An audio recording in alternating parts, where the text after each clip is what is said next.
चलिए, तो अभी तक हम लोग क्या पढ़े? बाढ़ की परिभाषा, बाढ़ की बिहार में क्या स्थिति है बाढ़ के संबंध में, ठीक है, कारण। अब हम लोग बात करेंगे प्रभाव पर।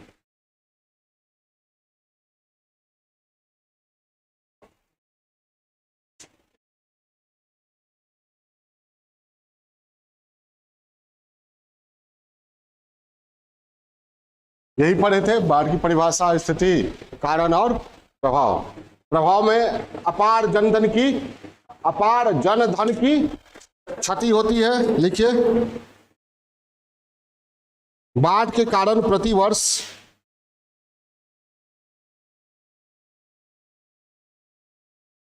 अपार जनधन की क्षति होती है।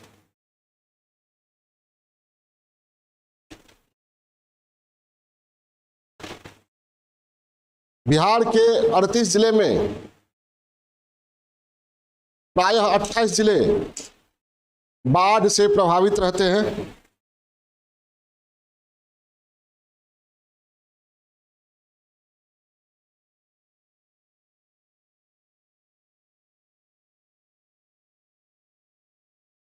उत्तरी बिहार में बाढ़ से प्रभावित क्षेत्र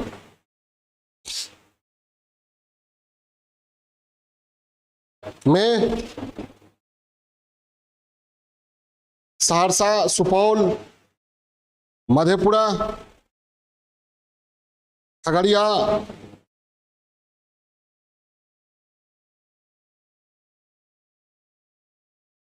दरभंगा, मधुबनी,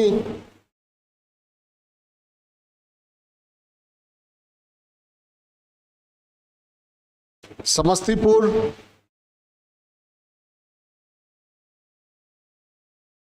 सारण, वैशाली, गोपालगंज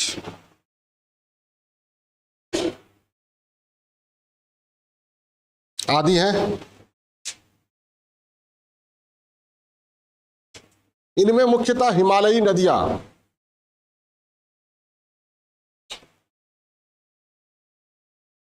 गंगा,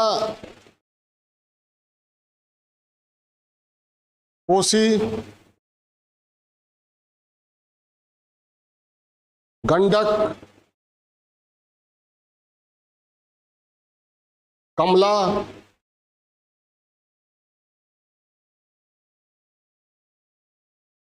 आदि नदियों से बाढ़ आती है।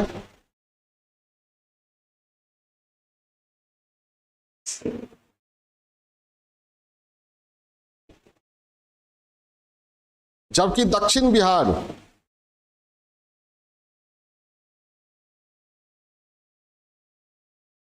का क्षेत्र सोन, पुनपुन, फल्गु,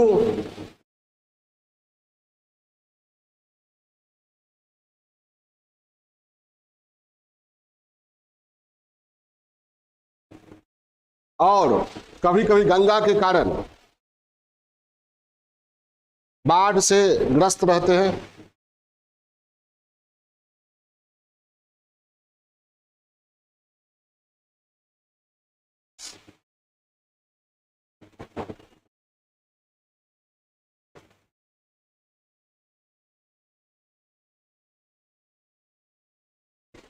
दक्षिण बिहार का सर्वाधिक बाढ़ प्रवण क्षेत्र पटना तथा जहानाबाद है।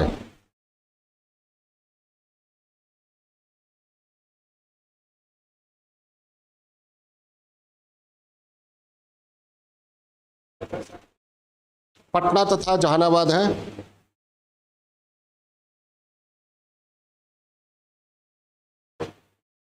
चेंज।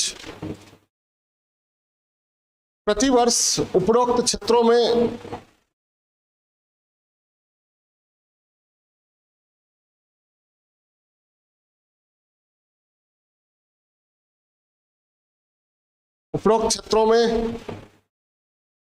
भौतिक संसाधन, मानव संसाधन, पशु संसाधन,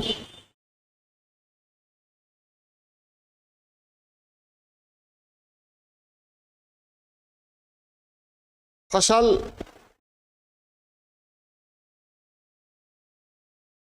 की बड़े पैमाने पर क्षति होती है।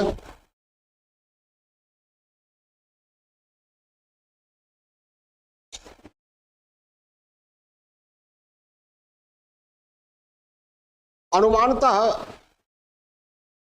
देश में बाढ़ से होने वाली क्षति, पूरे देश में बाढ़ से होने वाली क्षति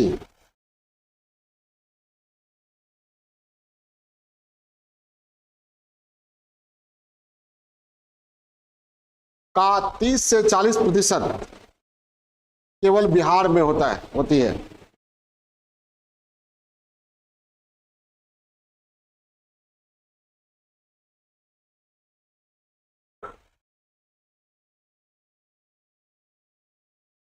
सामाजिक आर्थिक आधारभूत संरचना,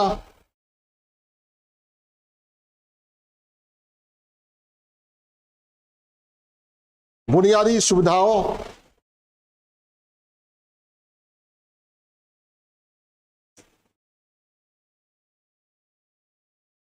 जैसे सड़क, रेल, संचार,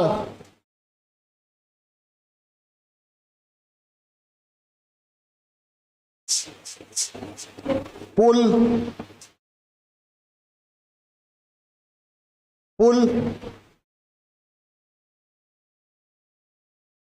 विद्युत आपूर्ति, जलापूर्ति,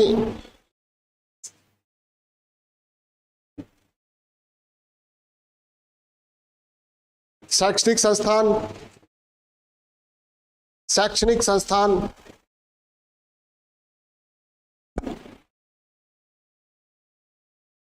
चिकित्सालय,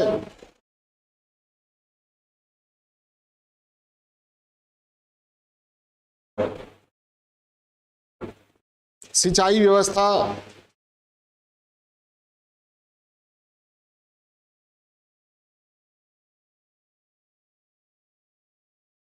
आवास,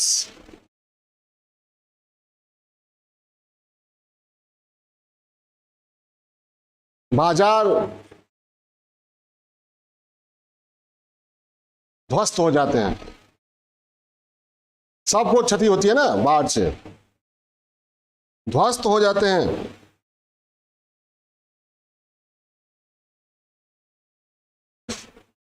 अब ये सारा बाढ़ से तत्काल ये सारा कुछ क्या हुआ, सब कुछ ध्वस्त, और तत्काल क्या करना पड़ता है सरकार को, राहत एवं पुनर्वास और भारी व्यय, जिससे सरकार की राजकोषीय घाटा बढ़ती है।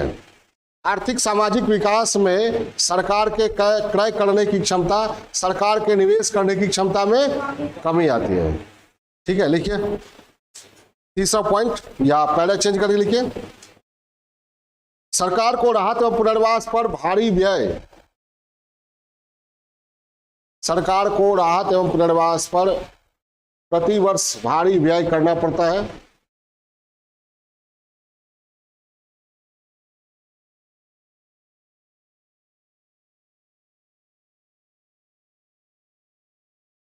जिससे राज्य की राजकोषीय स्थिति पर बुरा प्रभाव पड़ता है।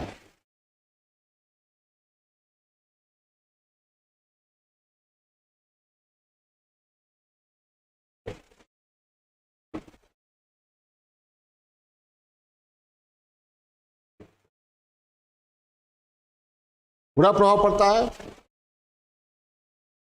सामाजिक आर्थिक विकास, सामाजिक आर्थिक विकास में सरकार के निवेश की क्षमता कम होती है।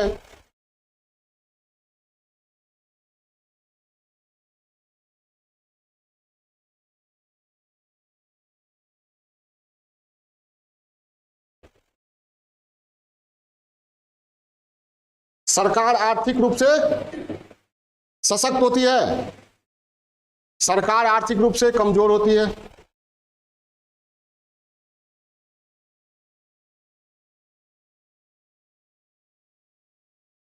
सरकार ही कमजोर होती है कि कि आम आदमी भी कमजोर होता है। अब जब बाढ़ आता है तो घर बह गया, बाजार बह गया, जो कारोबार कर रहे थे दुकान सब कुछ ठप हो गया, ठीक है। तो बेरोजगारी बढ़ती है, गरीबी बढ़ती है, और अब जीने के लिए क्या करना पड़ेगा, ऋण लेना पड़ेगा। तो ऋणग्रस्तता बढ़ती है, फसल खत्म होती है, भूखमरी बढ़ती है, कुपोषण की समस्या बढ़ती है, और जब बाढ़ आता है तो पानी, कीचड़, जल जमाव। तो बाढ़ के लौटने के बाद या बाढ़ के दौरान भी महामारी, हैजा, कोलेरा जैसी समस्या उत्पन्न होती है। समझ में आई बात? हैजा, कोलेरा, कोलेरा और हैजा में क्या अंतर है? कोलेरा टाइफाइड में वृद्धि होती है, और बाढ़ आता है तो सांप भी लाता है, सर्पदंश से मृत्यु की संख्या भी बढ़ती है, आवास तो खत्म होता ही है, स्वच्छता की समस्या उत्पन्न होती है, सैनिटेशन की। समझ आई बात? तो कुल मिलाकर बहुत तरह की समस्या उत्पन्न होती है। देखिए नेक्स्ट पॉइंट, गरीबी, बेरोजगारी, भूखमरी,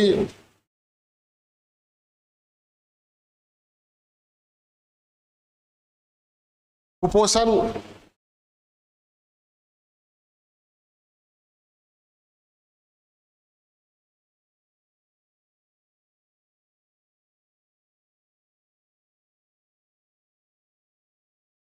गरीबी, बेरोजगारी, भूखमरी, कुपोषण की समस्या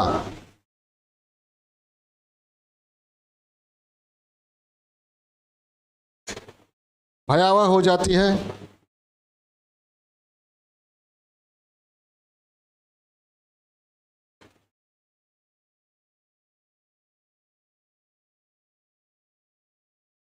महामारी जैसे कोलेरा, टाइफाइड, ये मुख्य महामारी।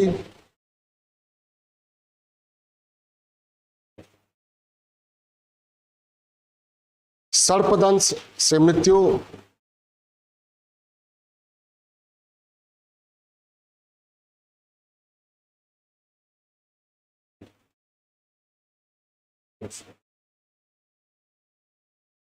की समस्या भी उत्पन्न होती है।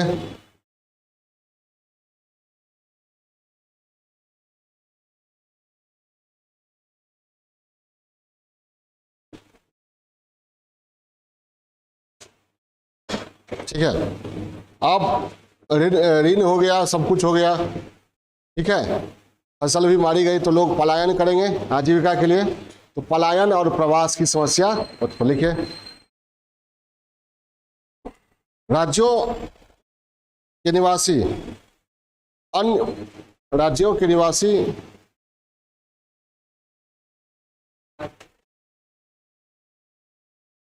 आजीविका के लिए अन्य राज्यों की ओर पलायन करते हैं।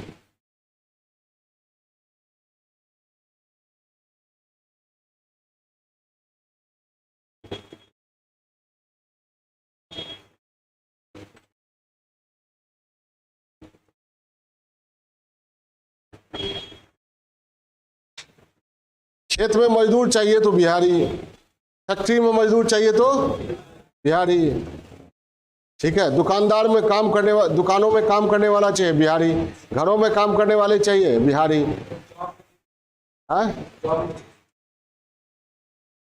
जॉब जो है वो कितने लोगों को नसीब होता है? आम आदमी की बात कर रहे हैं हम, सभी लोगों को तो नसीब नहीं होता है।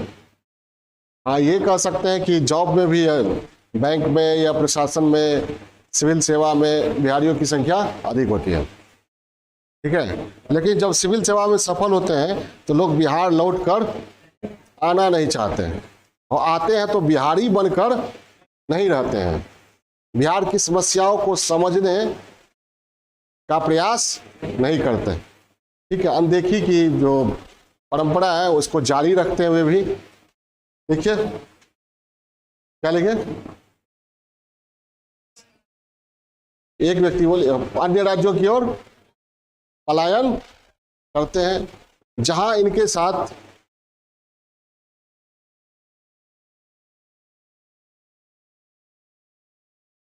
सामाजिक आर्थिक भेदभाव होता है।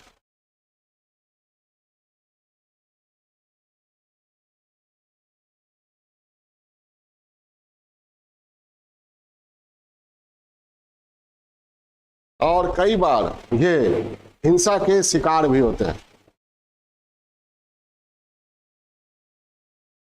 हिंसा के शिकार भी होते हैं।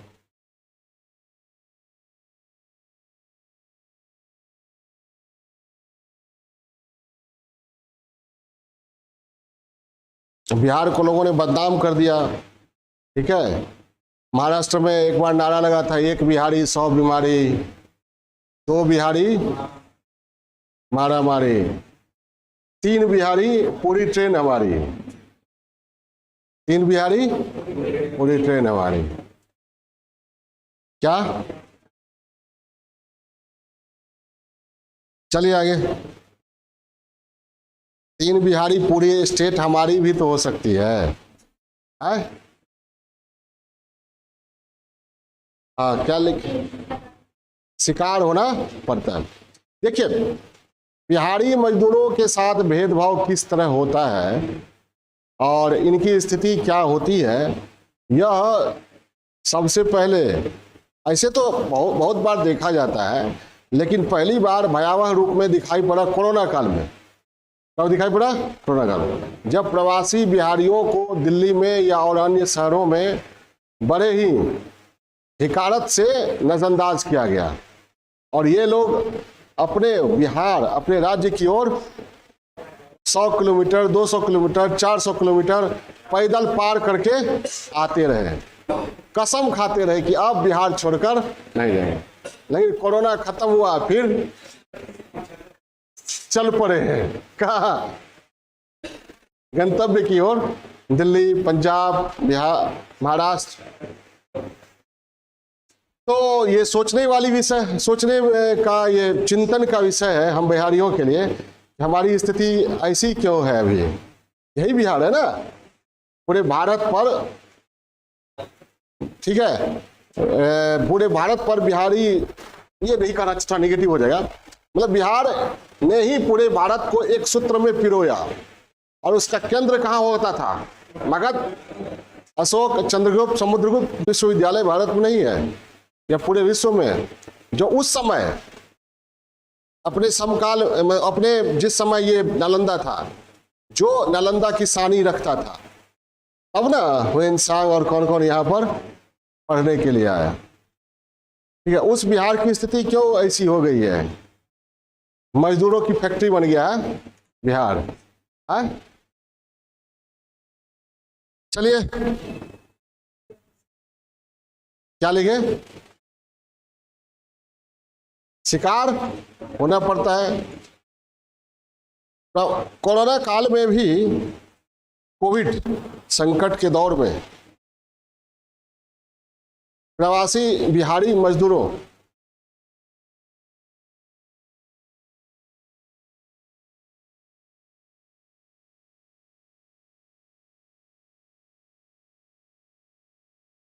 की दुर्दशा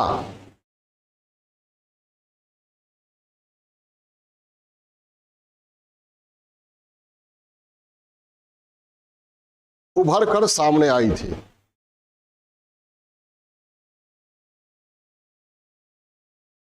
दिल्ली की राज्य सरकार ने कह दिया कि हम केवल दिल्ली वालों के लिए हैं, दिल्ली से के जो बाहर हैं उनके लिए दिल्ली हॉस्पिटल्स नहीं है। सुने थे ना। और बिहारियों को सुनियोजित तरीके से, ठीक है, ये सबसे शिक्षित कही जाने वाली पार्टी के लोगों ने सुनियोजित रूप से दिल्ली से निकालना आरंभ कर दिया। समझ आई बात? केंद्र सरकार के हस्तक्षेप पर इस प्रवृत्ति पर रोक लगी। लेकिन ये सोचने वाली बात तो है कि हम बिहारियों के साथ इतना भेदभाव और इतना हिकारत सभी जगह क्यों हो रहा है? इसके लिए जिम्मेवार कौन? वे लोग नहीं है जो भेदभाव कर रहे हैं, वे तो करेंगे ही, क्योंकि हम जाते हैं तो उनका हक छीनते हैं ना, उनका दाना पानी रोजगार अधिकार सब कुछ छीनने का प्रयास करते हैं। ठीक है, मजबूरी है या जो कुछ है वो तो सो है। इनके लिए जिम्मेवार क्या है? हम खुद जिम्मेवार हैं, हमारी राजनीति जिम्मेवार है, हमारा प्रशासन जिम्मेवार है। ठीक है, चलिए आगे। तो ये पलायन के लिए विवश हो जाते हैं। उसके बाद लिखिए, अब जब सब कुछ ठप हो जाता है, सरकार भी आर्थिक रूप से कमजोर होती है और आम लोग भी आर्थिक रूप से कमजोर हो जाते हैं, तो निजी एवं सार्वजनिक निवेश दोनों पर प्रभाव कैसा, पॉजिटिव या निगेटिव? निजी एवं सार्वजनिक निवेश पर नकारात्मक असर पड़ता है। निजी एवं सार्वजनिक निवेश पर नकारात्मक असर पड़ता है।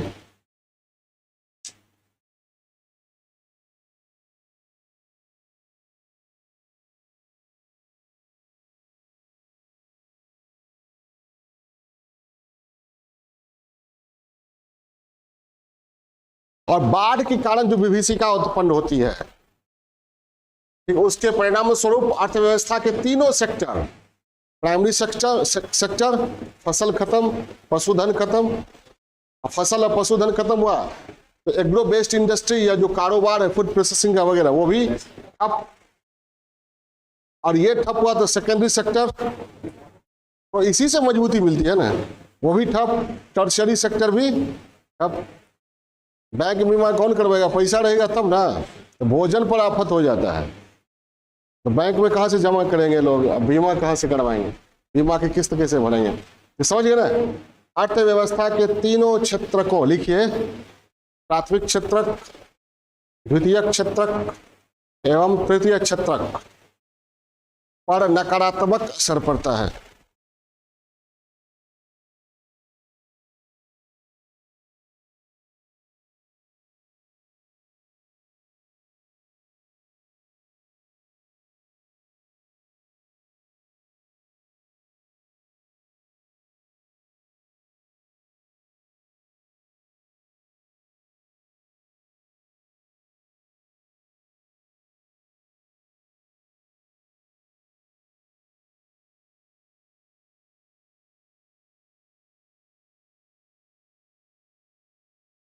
लिखिए, उसके बाद लिखिए, पहला चीज कुल मिलाकर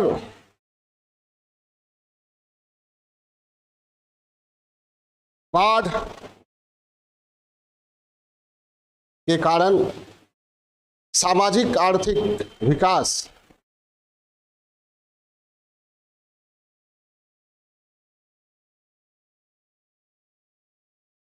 की गति अवरुद्ध हो जाती है।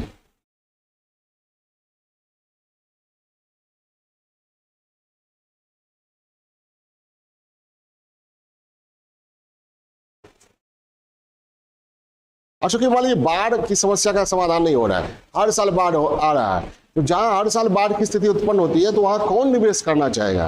अब चाहे ग्लोबल मीट कीजिए या सुविधा दीजिए, लोग आएंगे ही नहीं। क्योंकि प्लांट मान लीजिए कोई लगाया, बाढ़ आया और हर बार नया प्लांट बैठाएंगे, तो पहले बाढ़ की समस्या का समाधान तो हो जाए। क्लियर है? लोग कहते हैं कि अपराध के कारण बिहार में बाहरी निवेशक नहीं आते हैं, तो अपराध बिहार से कम है क्या? कहीं यूपी में नहीं है? अभी ना उदाहरण कल परसों देखे थे, महाराष्ट्र में नहीं है, मुंबई में, दिल्ली में नहीं है क्या? निर्भया कांड कहाँ हुआ था? तो लॉ एंड ऑर्डर की समस्या जो है वो तो होती रहेगी, लेकिन कुछ और कारण है जिसके कारण बिहार में निवेश नहीं हो रहा है, और उसका कारण क्या है? बाढ़। और बाढ़ के दीर्घकालिक समाधान का नहीं होने का कारण क्या है? हाँ हाँ ठीक बोलिए, जोर से बोलिए। राजनीतिक प्रशासनिक इच्छा शक्ति की कमी या उदासीनता कह सकते हैं, कोई मतलब नहीं है। और यहाँ के लोग भी समझ गए हैं बाढ़ तो ईश्वर की देन है, और ईश्वरीय देन में कोई हस्तक्षेप नहीं करना चाहिए। कल परसों एक वीडियो सुन रहे थे, वीडियो देख रहे थे, कोई लड़का डाला था, शायद क्लास का ही लड़का था, पुराना लड़का, वो डाले हुए था कि जो फल्गु नदी में गंगा नदी का पानी भेजा गया ना, तो उसने कहा, मतलब वो अपना वीडियो बना के कह रहा था यूट्यूबर चैनल पे कि देखिए ये प्रकृति में हस्तक्षेप है, फल्गु नदी की जो स्वाभाविक संरचना है उसमें गंगा नदी के जल को छोड़कर इसके पारिस्थितिकी को, इकोसिस्टम को प्रभावित किया गया। हर एक जल का इकोसिस्टम अलग होता है, इसका अलग होता है, तो ये हस्तक्षेप है, ये सही नहीं है। तो उस पर कमेंट में ये नहीं होना चाहिए। जो प्रकृति ने दिया है, जिस रूप में जिस चीज को दिया है उसे उसी रूप में स्वीकार करना चाहिए, ठीक है। तो उसमें उसी का साथी जो वो भी मेरा ही विद्यार्थी, वो नीचे कमेंट किया है, बाल नहीं कटाना चाहिए, मुंह नहीं धोना चाहिए,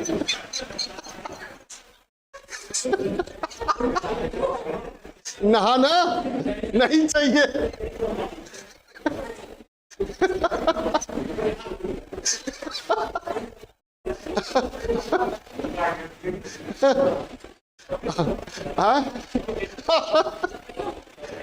तो आगे जो लिखा हुआ था वह बोलने योग्य नहीं है, ठीक है।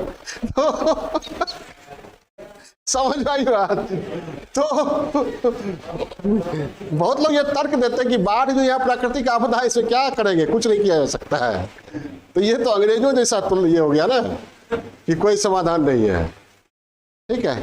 ये तो हो गया वो माल्थस का सिद्धांत जो है ना कि जनसंख्या बढ़ती है तो प्रकृति अपने आप बैलेंस करती है, तो वो पूंजीवादी सिद्धांत था, उसको स्वीकृति मिलती है हमारे राज्य के पॉलिटिकल इकोसिस्टम से कि भाई बाढ़ जो है वो तो ईश्वरीय देन है, प्रकृति का नियम है, वो तो होता ही रहेगा, इसको भुगतना नियति है हमारी।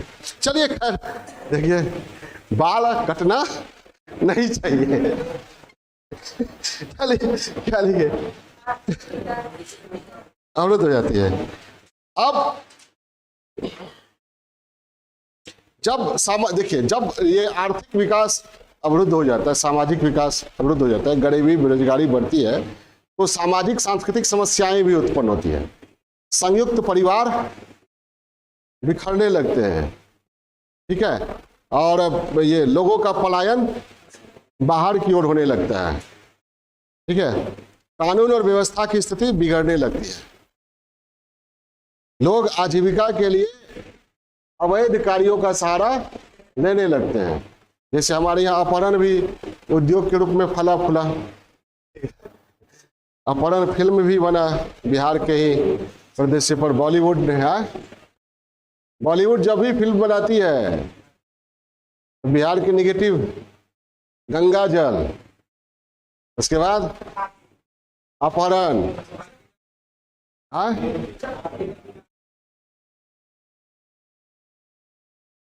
हाकी वेब सीरीज जो है। अच्छा चलिए, ये थोड़ा सा क्या कहते हैं, वेब सीरीज वालों को धन्यवाद दीजिए कि मिर्जापुर यहाँ नहीं बनाया, यहाँ भी मिर्जापुर जैसा कोई नाम देके बनाया जा सकता था।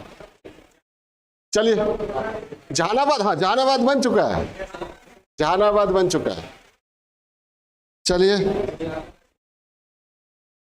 क्या लिखे, तो आर्थिक विकास अवरुद्ध हो जाता है, बाढ़ की समस्या जो है बहुत तरह की समस्याओं को जन्म देती है, सामाजिक सांस्कृतिक समस्या को भी जन्म देती है, जैसे संयुक्त परिवार का विघटन हो या भी अपराध का बढ़ना हो, पलायन हो, प्रवास हो, ठीक है, कानून और व्यवस्था की स्थिति का बिगड़ना हो, या असंतोष, देख लिया तेरी सरदारी रे अब तो हमारी बारी रे, मतलब नक्सलवाद, वो भी तो करना है। गरीबी में लोगों को लगता है, जब गरीब और भुखमरी होती है तो लगता है कि वर्तमान जो व्यवस्था है वह हमारे लिए उपयुक्त नहीं है, नई व्यवस्था लानी होगी, तभी समाधान होगा।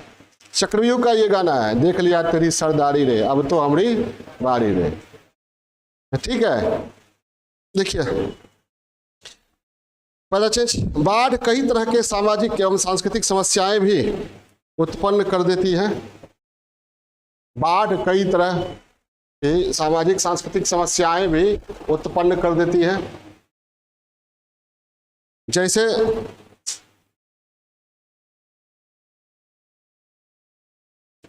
संयुक्त परिवार का विघटन,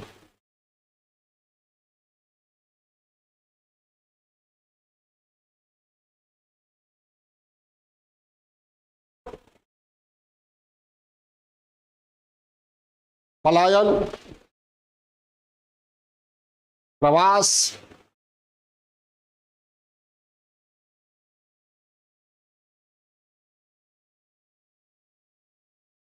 गरीबी बेरोजगारी से विवश होकर अपराध की ओर उन्मुख होना,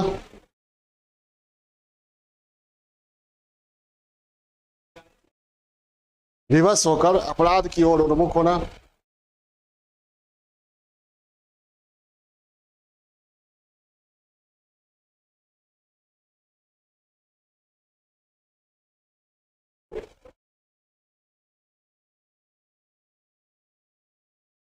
नक्सलवाद,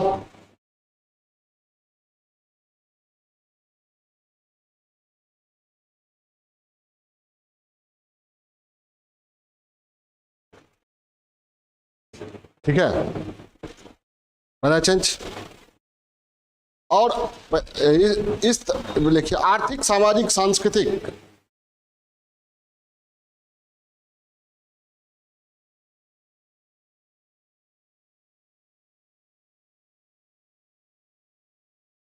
स्तर पर उत्पन्न नकारात्मक दशाएं बिहार की राजनीति को भी प्रभावित करती हैं।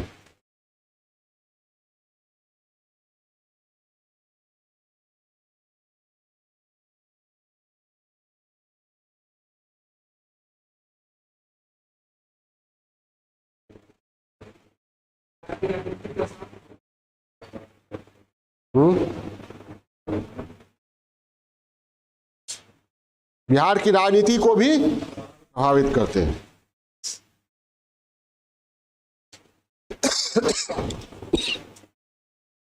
तो क्या क्या हो गया प्रभाव में?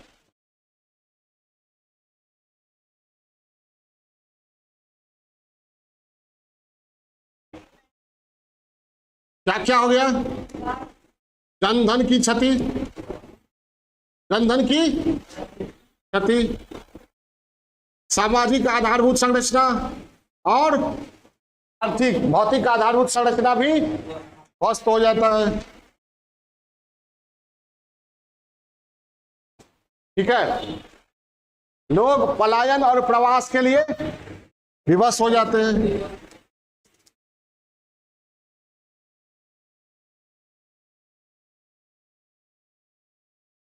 निजी एवं सार्वजनिक निवेश बाधित होता है, गरीबी बेरोजगारी की दशा घटती है कि बढ़ती है? ग्रामीण निरक्षरता, भूखमरी, कुपोषण आदि बढ़ता है। और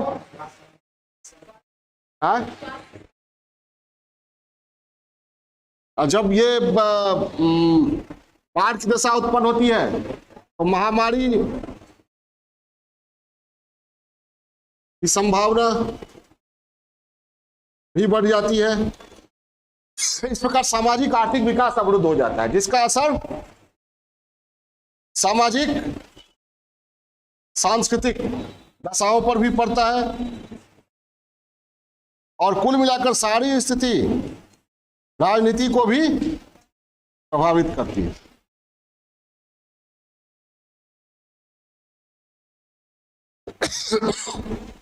ये प्रभाव हो गया। इसके बाद हम लोग चलते हैं सरकारी प्रयास।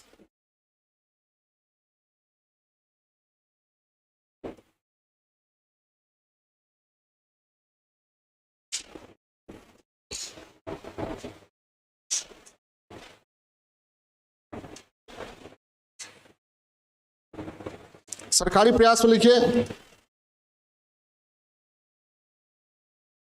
बाढ़ नियंत्रण के उद्देश्य से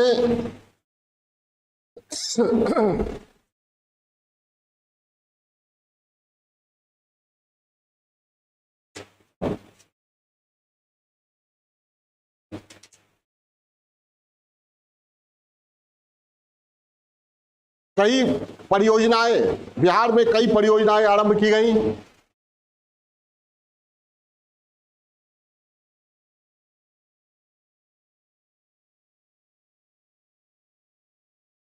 जैसे कोसी नदी घाटी परियोजना,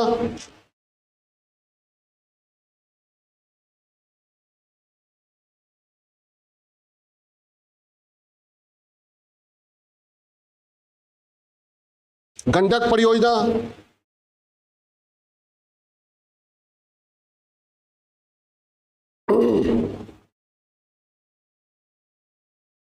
इनका मुख्य उद्देश्य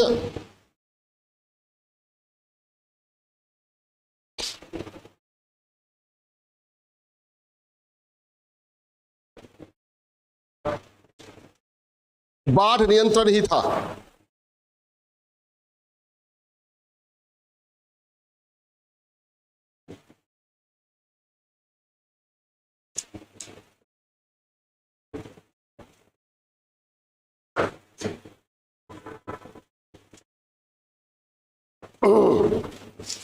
बाढ़ नियंत्रण ही था पहला चेंज।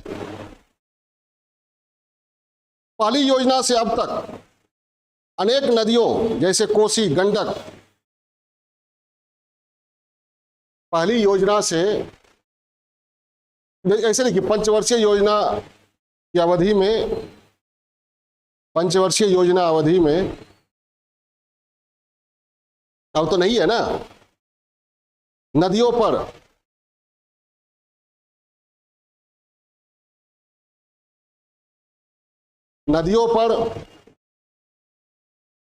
तटबंधों का निर्माण किया गया।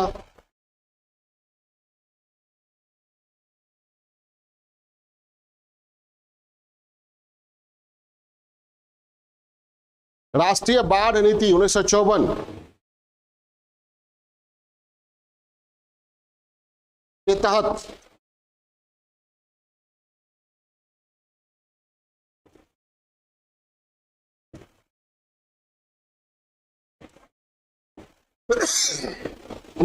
के तहत देखिए नदी घाटी परियोजनाएं जो बनाई गई उसी में तटबंध भी बनाया गया। परियोजनाओं के तहत ही तटबंध बनाया गया, बैराज बनाया गया, नहर निकाला गया कोसी में, या फिर गंडक, ये कोसी नदी परियोजना, नदी घाटी परियोजना, गंडक नदी घाटी परियोजना पर विस्तार से हम लोग पढ़ेंगे अलग चैप्टर में, ठीक है। 1954 की राष्ट्रीय बाढ़ नीति के तहत 1999 तक 3500 किलोमीटर तटबंध बनाए गए। 54 की राष्ट्रीय बाढ़ नीति के तहत 1999 तक 3500 किलोमीटर तटबंध बनाए गए।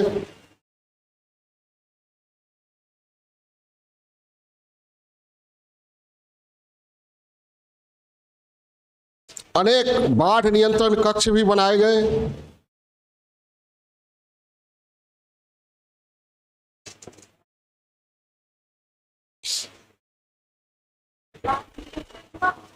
कक्ष, कंट्रोल रूम, आप समझ गए, अंग्रेजी ज्यादा समझ में आता है। कंट्रोल रूम बनाए गए। राहत एवं पुनर्वास की व्यवस्था भी होती रही है।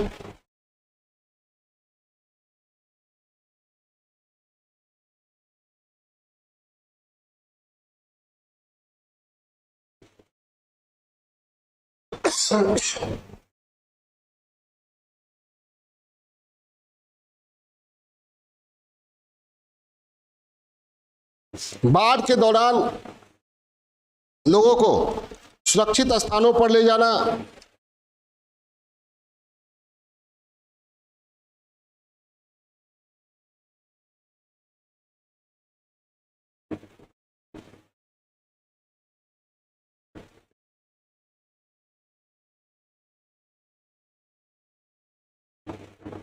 बाढ़ आश्रयों का निर्माण,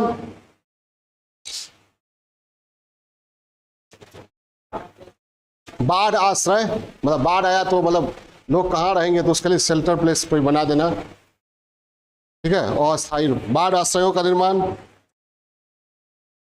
राहत शिविरों और सामुदायिक रसोई घरों का संचालन,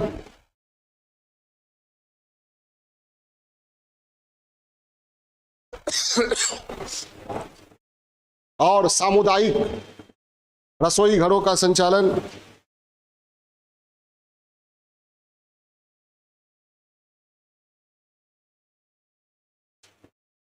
प्रभावित परिवारों को अनुग्रह राशि का भुगतान,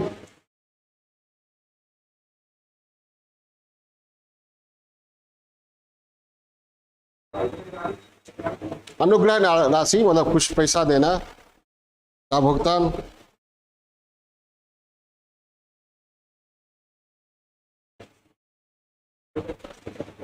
जैसी व्यवस्थाएं भी होती रही हैं।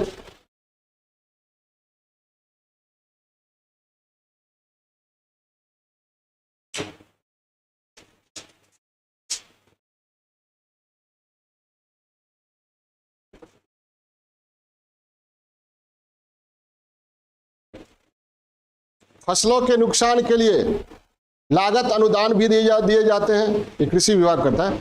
फसलों के नुकसान के लिए लागत अनुदान भी दिए जाते हैं।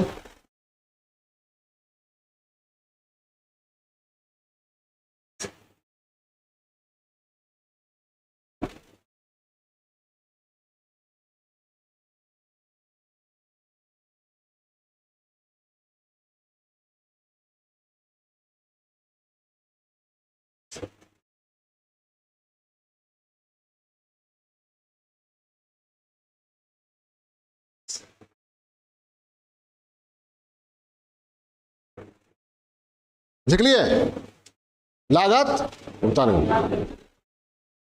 आदि आदि व्यवस्थाएं भी की जाती रही है।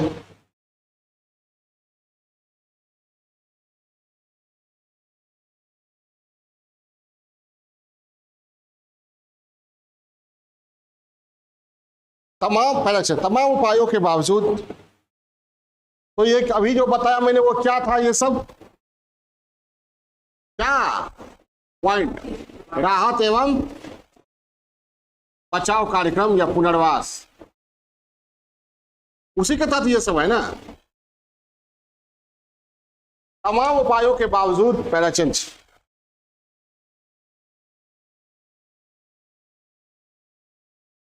बाढ़ पर प्रभावशाली नियंत्रण अभी तक नहीं हो सका है।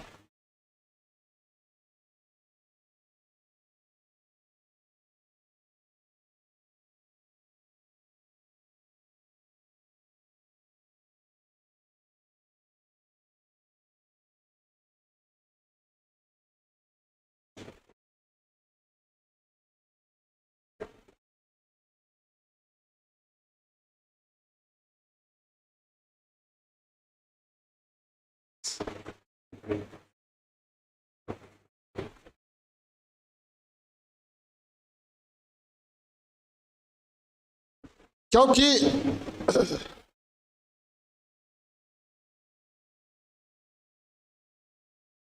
जो उपाय किए गए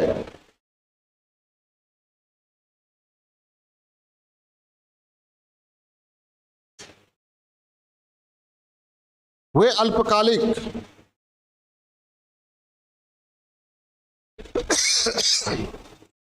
अल्पकालिक प्रकृति के थे।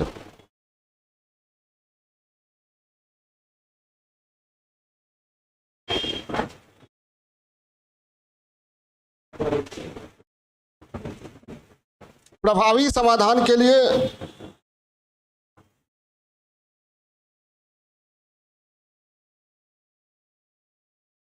मध्यम या दीर्घकालिक परियोजनाओं का निर्माण जरूरी है।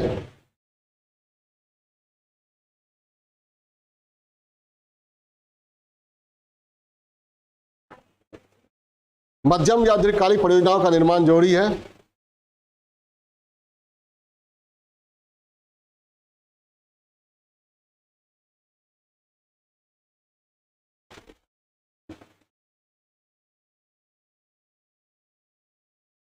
नेपाल की सहायता से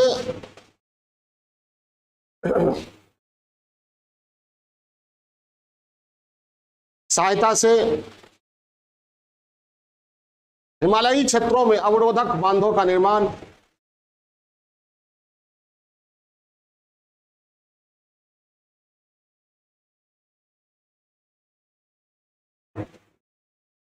अवरोधक बांध का निर्माण, सप्तकोशी हाई डैम, पहले कॉमा देके, सप्तकोशी हाई डैम,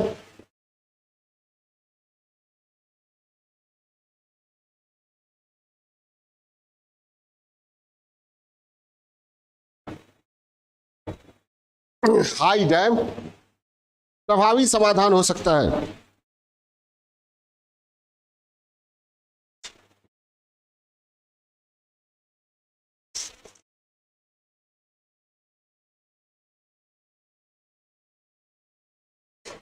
प्रभावी समाधान हो सकता है। इसी संदर्भ में 1991 में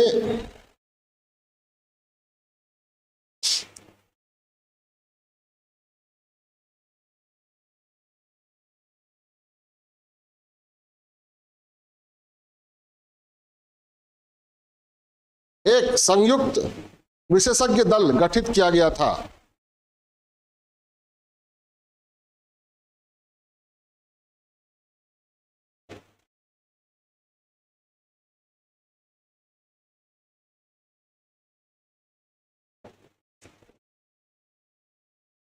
जिसे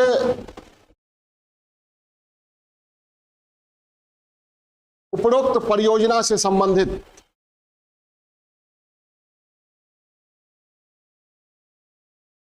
समयबद्ध सुझाव देना था।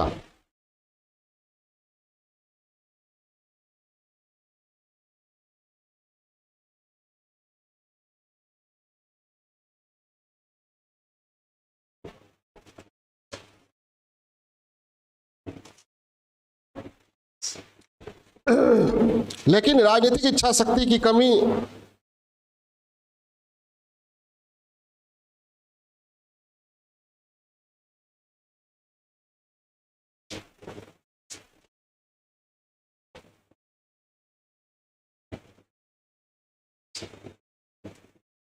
केंद्र सरकार की उदासीनता,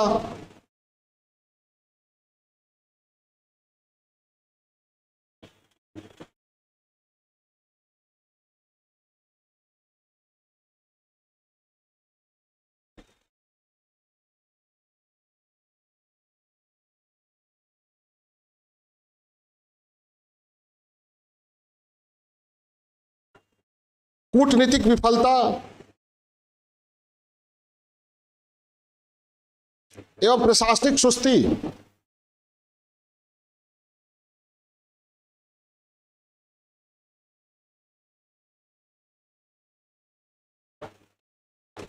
सुस्ती के कारण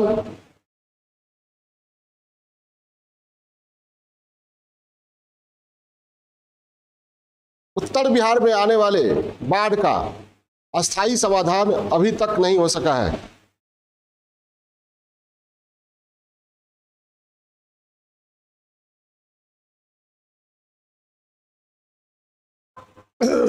पहले चेंज फरवरी 2023 में पटना हाई कोर्ट, पटना उच्च न्यायालय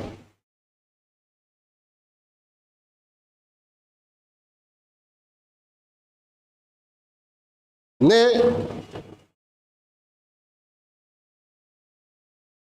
लंबे समय से जारी राजनीतिक उदासीनता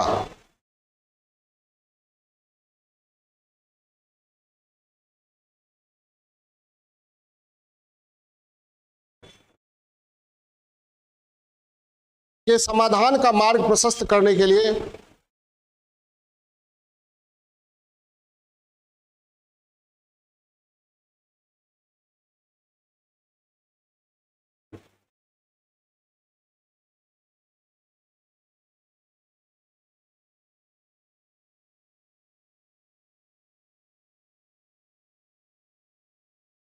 अपने ऐतिहासिक फैसले में कोसी विकास प्राधिकरण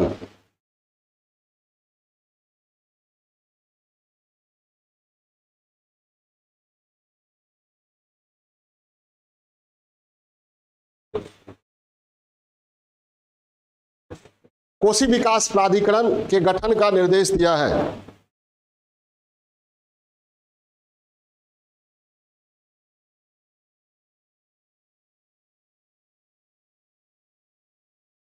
इसमें बिहार सरकार, भारत सरकार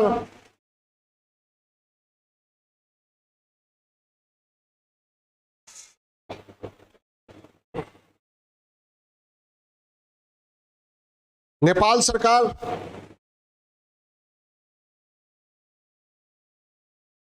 एवं अन्य हितधारक शामिल होंगे।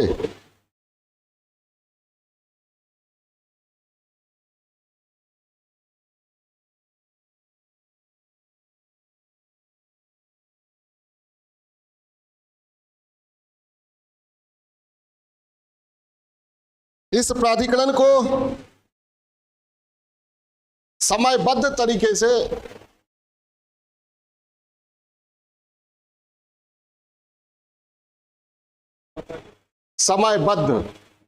से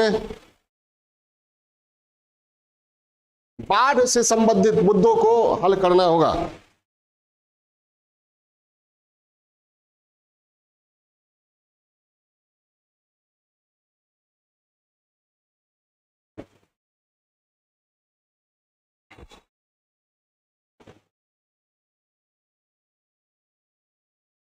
हल करना होगा। ठीक है, उसके बाद लिखिए आगे। सरकार द्वारा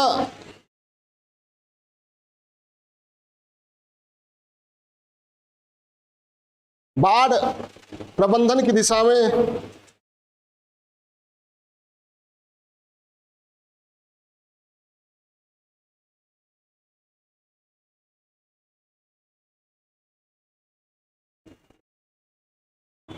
अंतरराज्य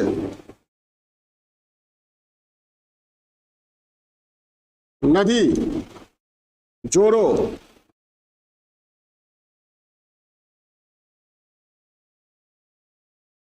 परियोजना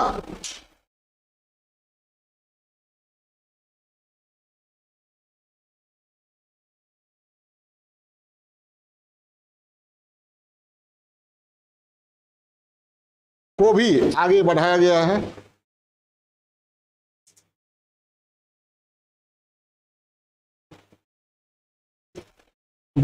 है। इसके तहत कोसी मेची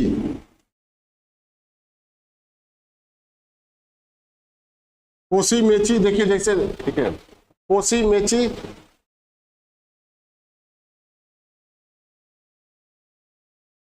बागमती गंगा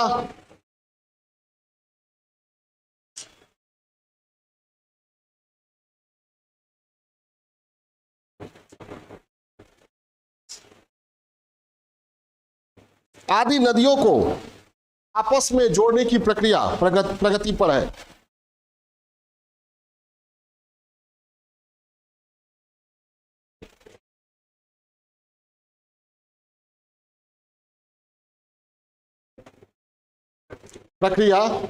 है।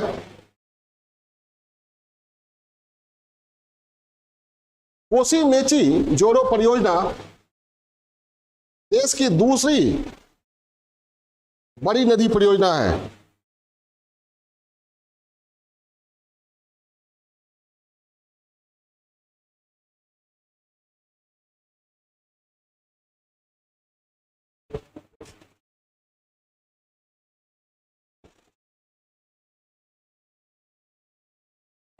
देश की दूसरी बड़ी परियोजना है।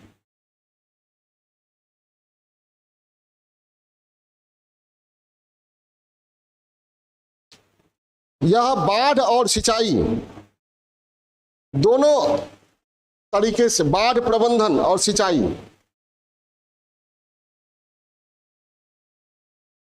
दोनों के दृष्टिकोण से लाभप्रद होगी।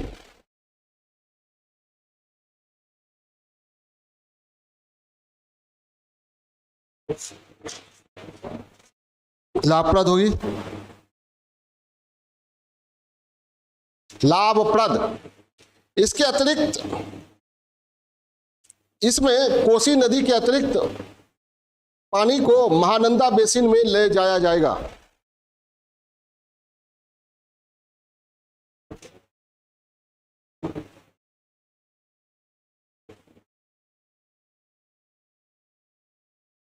नदी के अतिरिक्त पानी को महानंदा बेसिन में ले जाया जाएगा।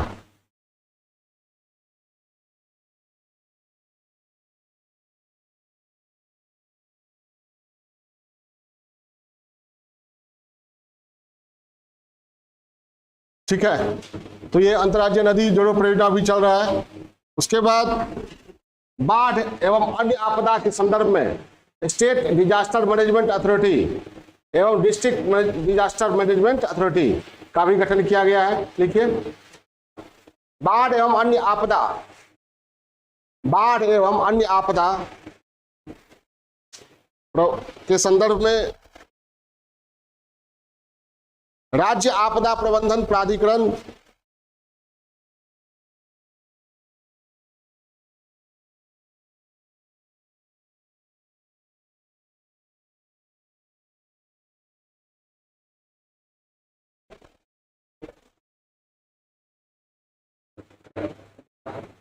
राज्य आपदा प्रबंधन प्राधिकरण एवं जिलों में जिला आपदा प्रबंधन प्राधिकरण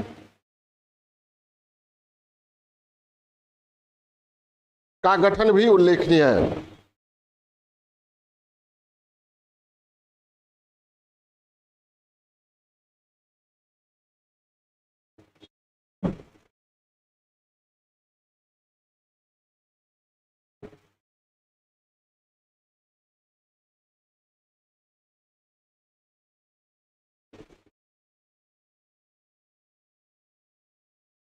अभी तक हम लोगों ने क्या पढ़ा?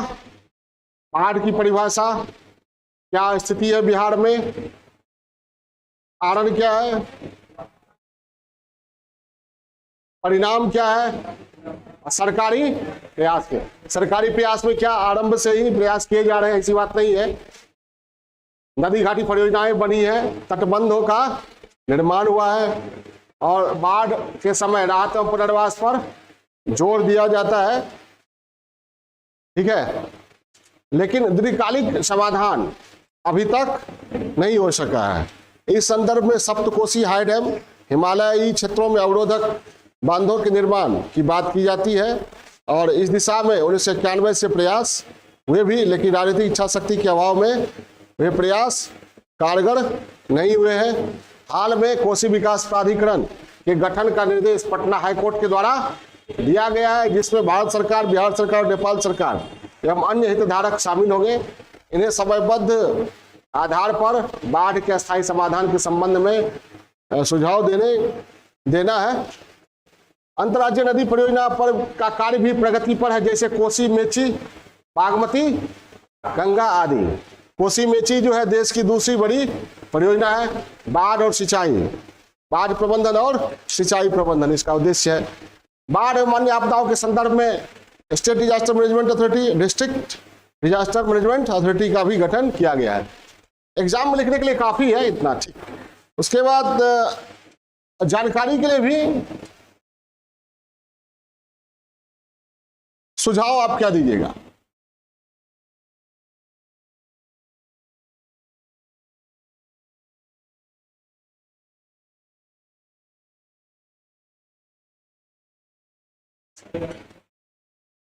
सुझाव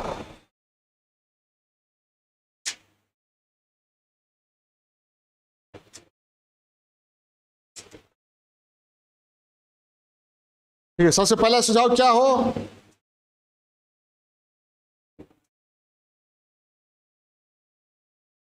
सप्तकोसी हाई डैम, नेपाल, उसमें सुझाव क्या दीजिएगा कि कोसी विकास प्राधिकरण का गठन किया जाए और इस संदर्भ में केंद्र सरकार और नेपाल सरकार के साथ तालमेल बैठाते हुए, समन्वय स्थापित करते हुए बाढ़ प्रबंधन की दिशा में कदम उठाए जाए। नेपाल के साथ वार्ता कर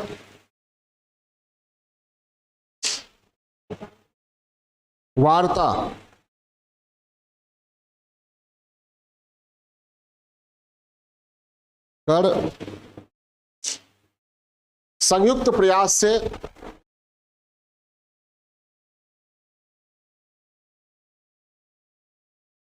सप्तकोसी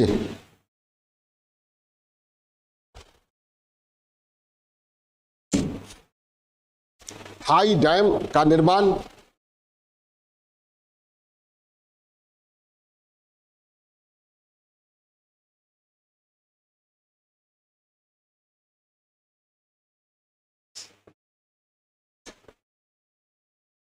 आवश्यक है।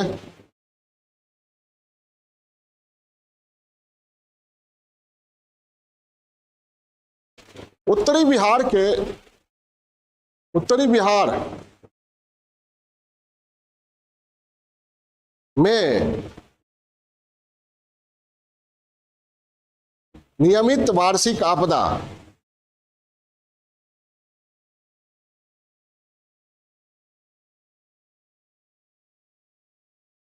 बाढ़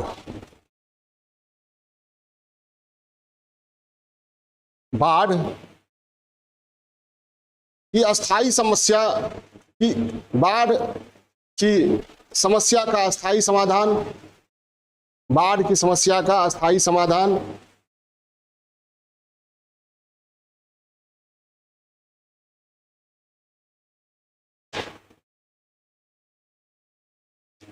तभी हो सकता है। एक मिनट, बाढ़ की समस्या का अस्थायी समाधान तभी हो सकता है जब इसमें तीनों पक्ष शामिल हो। कौन कौन? राज्य सरकार। क्योंकि अस्थायी समाधान की दिशा में अगर कुछ भी किया जाएगा बड़ा, तो पूंजी सरकार के पास, राज्य सरकार के पास नहीं है, इसलिए पूंजी के लिए केंद्र सरकार पर निर्भरता रहेगी। नेपाल सरकार से बातचीत करने के लिए भी केंद्र सरकार पर निर्भरता रहेगी। और बिहार की जो नदियां बाढ़ लाती हैं वे नेपाल से होकर आती हैं, तो नेपाल को के साथ वार्ता भी बहुत ही जरूरी है। तो अस्थायी समाधान कुछ भी होगा उसमें तीनों सरकार का होना जरूरी है। कौन कौन? बिहार सरकार, नेपाल सरकार और ये केंद्र सरकार। दूसरी बात, हाई डैम हम लोगों ने लिखा है, सप्तकोशी हाई डैम, लेकिन वही कारगर उपाय नहीं हो सकता है। तटबंध बने, हाई डैम और भी डैम बना, परियोजनाएं बनी, लेकिन कारगर उपाय अभी तक नहीं हो पाया है। तो क्या और उपाय हो सकता है? ठीक है, यह सुझाव देना होगा किसको? तमाम पहलुओं पर बातचीत करके, पहलुओं पर विचार विमर्श करके, ठीक है, यह सुझाव किसको देना चाहिए? कोसी विकास प्राधिकरण को। जैसे मैं इसमें मैंने बताया था ना कि बहुत सारे चौर हैं, छोटी जलधाराएं हैं, तो उनको पुनर्जीवित करना होगा। या फिर नीदरलैंड में कंसेप्ट है, नीदरलैंड की नदियां भी बाढ़ लाती हैं। कुछ दिनों पहले चर्चा में आया था, केरल में बहुत भीषण बाढ़ आया था 2019 में संभव था, तो केरला के सीएम गए थे नीदरलैंड देखने के लिए। वहां एक परियोजना पर काम करते हैं नीदरलैंड वाले, रूम फॉर रिवर।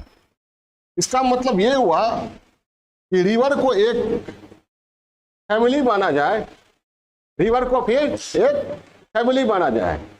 तो सामान्य अवस्था में एक फैमिली को जितना रहना, जो फैमिली में जितने लोग होते हैं उतने लोगों के रहने के लिए रूम तो होता ही है।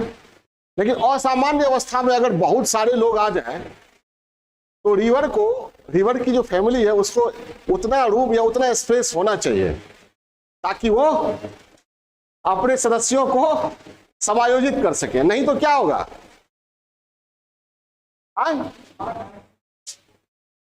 रिवर फैमिली के सदस्य इधर उधर भागेंगे, टोला मोहल्ला गांव शहर डिस्टर्ब करेंगे। समझ आई बात? कहने का तात्पर्य कि नदियों को स्पेस मिलना चाहिए इतना, ताकि नदियों में जब अतिरेक जल की समस्या उत्पन्न हो तो वह जल नदी के आसपास ही समायोजित हो जाए, शहर में घुसे नहीं। इसके लिए क्या करना पड़ेगा? नदी के दोनों किनारे दीवार खड़ा करना पड़ेगा, है ना? नहीं, दीवार खड़ा करना पड़ेगा। शहर जो हो या बस्ती हो नदी से दूर हो, और नदी और शहर के बीच का जो इलाका हो जलाशय बनाया जाए जगह जगह, ताकि पानी उफने तो पानी आके कहाँ जलाशय में एडजस्ट हो जाए। दूर दूर तक इस तरह की और भी व्यवस्थाएं की जा सकती हैं, जिससे बाढ़ का नदी में जो अतिरिक्त पानी आएगा वह आसपास ही समायोजित हो जाएगा। अगर समायोजित नहीं भी हुआ पूरी तरह तो शहर में या बस्ती में पानी पहुंचेगा भी, जल पहुंचेगा भी, तो कम मात्रा में और भयानक या भयावह नहीं होगा। दिक्कत कब होती है? जब रिवर के पास पानी अधिक हो जाता है तो वह पानी समायोजित नहीं कर पाता है, तो वह पानी को फेंक देता है जहां उसको फेंकना हमारे हिसाब से नहीं चाहिए। हम लोग कहते हैं हमारी बस्ती में पानी घुस आया, नदियां कहती है तुम हमारी बस्ती में घुस आए हो। नहीं समझे? नदियां क्या कहती है? तुम हमारी बस्ती में घुस आए हो, ये इलाका तो हमारा सदियों से रहा है। क्या? सदियों से रहा है। समझ आई बात? तो रूम फॉर रिवर का कंसेप्ट है, हालांकि ये बहुत ही खर्चीला है, बहुत ही खर्चीला होगा, समझ रहे ना, लेकिन इस जैसा कुछ किया जा सकता है बिहार में, इसी के जैसा कुछ बिहार में किया जा सकता है। तो लिखिए, क्या लिखे?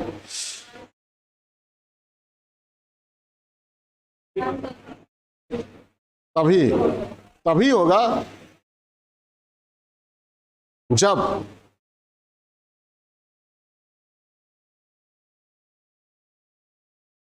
नेपाल सरकार, बिहार सरकार और भारत सरकार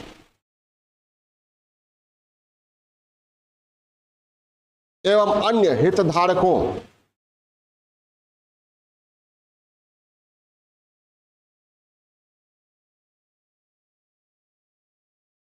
के सम्मिलित प्रयास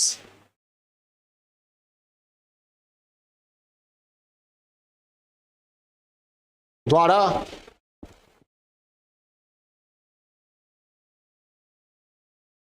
बाढ़ प्रबंधन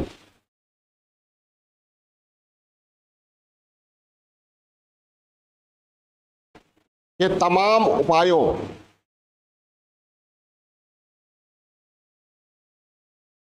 तमाम उपाय क्या मैंने बताया? एक तो high dam, Saptakoshi high dam और अन्य ये बांधों का निर्माण, नदी जोड़ो परियोजना और नीदरलैंड की तरह रूम फॉर रिवर, और पुरानी छोटी छोटी जो जलधाराएं हैं और चौरों को सुरक्षित करना या उनका विकास, ये सभी पहलुओं पर काम करना होगा। नहीं समझे? खाली डैम बना देने से थोड़ी होगा, तटबंध बना देने से हो गया क्या? समझ आई बात? और कहा जाता है जब तटबंध नहीं था तब भी लोग बाढ़ के साथ जीते थे, बाढ़ के साथ जीने की कला सीख गए थे। पश्चिम में, वेस्टर्न कंट्रीज में, यूरोप में बहुत सारा ऐसा देश है जो नदियों में ही बसा हुआ है। आप लोग सोशल मीडिया पर देखते होंगे, घर से निकले या नाव रेडी है, नाव से ही मार्केटिंग हो रही है, सब कुछ हो रहा है। हमारे यहाँ भी होता था नहीं? आप लोग जो सोशल मीडिया पर देखते हैं, बिहार के सुदूर गांवों में, बाढ़ प्रभावित इलाकों में चले जाइए, हर घर के पास लगभग या मोहल्ला में नाव होता है, और नाव से लोग खरीदारी करके अपने घर पर आ जाते हैं। बाढ़ के समय में धीरे धीरे बाढ़ का पानी सूख जाता है, बाढ़ का पानी सूख जाता है, और फिर बाढ़ का पानी जब सूख जाता है तो बाढ़ जो है वो नवीन जलोढ़ मिट्टी लाती है जो काफी उर्वर होती है, काफी उर्वर होती है, और उसमें अच्छी खेती होती है।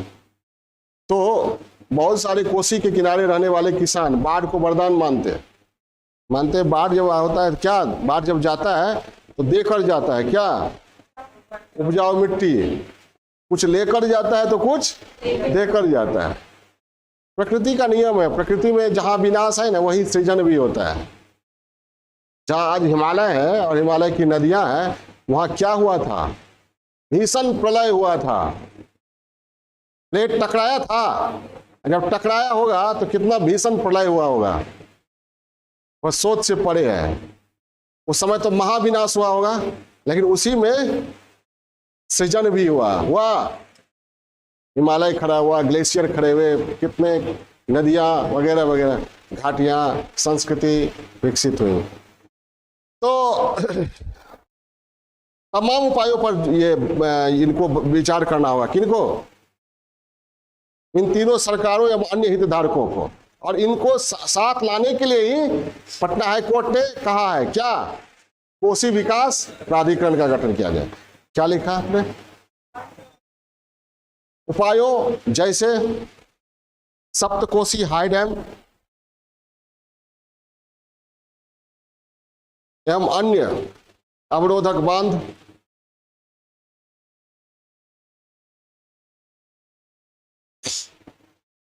नदी जोड़ो परियोजना,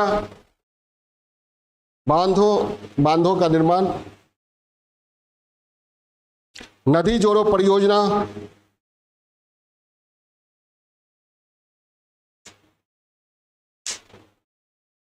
नीदरलैंड की तरह रूम फॉर रिवर प्रोजेक्ट,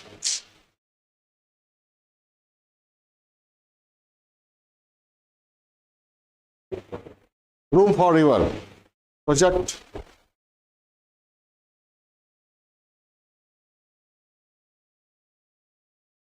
छोटी जलधाराओं,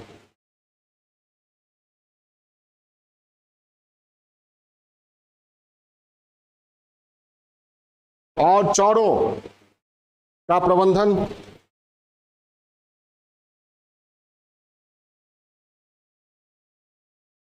देखिए आप,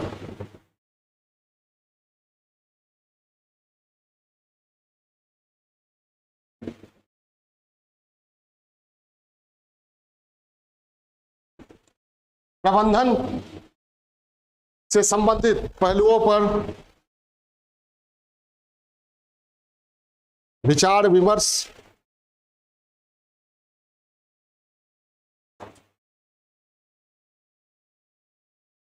करते हुए ठोस कदम उठाए जाएंगे।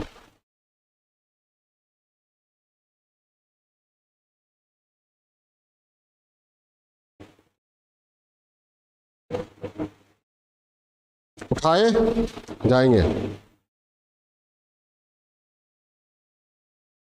ये हम लोग बात कर लिए क्या?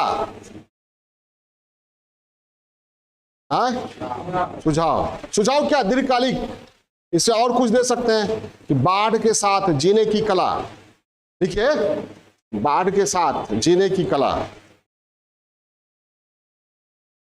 पर भी ध्यान केंद्रित करना होगा।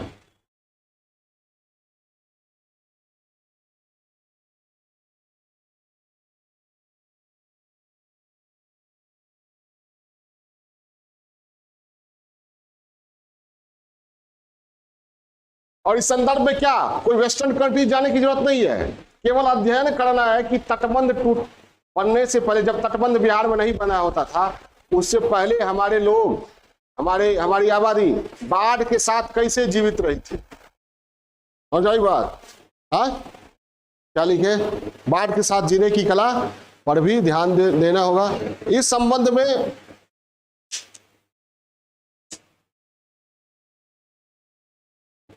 तटबंधों के बनने से पूर्व की जीवन शैली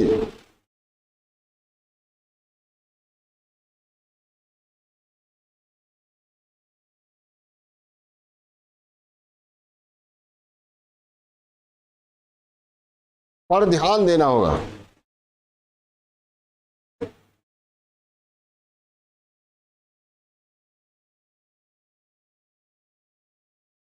अब ये हो गया। अब राहत और पुनर्वास में कह दीजिए जो करप्शन है उसको, बाढ़ घोटाला हुआ ना हमारे यहाँ, बाढ़ घोटाला हुआ है, जानते हैं? हाँ? नाम नहीं जानते हैं? बाढ़ घोटाला में बहुत प्रसिद्ध हस्ती फंसे, ठीक है। और हमेशा होता रहता है करप्शन वगैरह, जो मामले प्रकाश में आते हैं। तो आप ये सुझाव दे दीजिए, राहत एवं पुनर्वास कार्य में व्याप्त भ्रष्टाचार, राहत एवं पुनर्वास कार्य में व्याप्त भ्रष्टाचार पर नियंत्रण,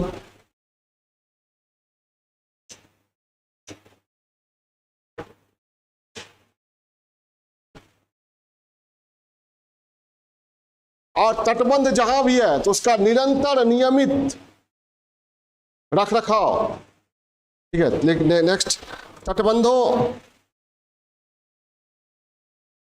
के निरंतर नियमित रखरखाव एवं निगरानी की व्यवस्था,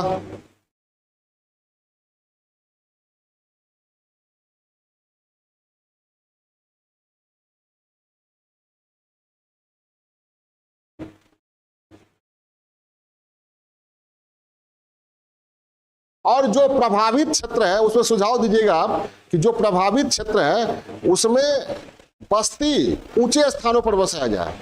क्या? ऊंचे स्थानों पर बस्ती बसाई जाए और ऊंचे स्थानों पर सार्वजनिक भवनों, कार्यालयों, चिकित्सालयों, विद्यालयों की स्थापना की जाए ताकि बाढ़ आए तो कम से कम क्षति हो। ठीक है, लिखिए। बाढ़ प्रभावित क्षेत्रों में ऊंचे स्थान पर मानव बसावट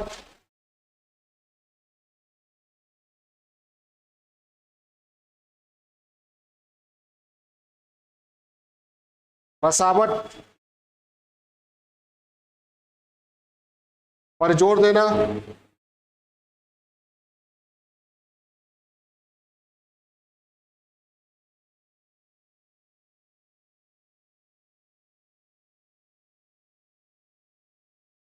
ऊंचे स्थानों पर सार्वजनिक भवनों,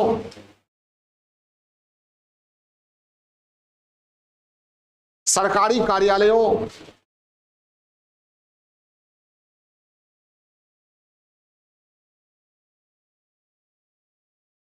चिकित्सालयों, विद्यालयों,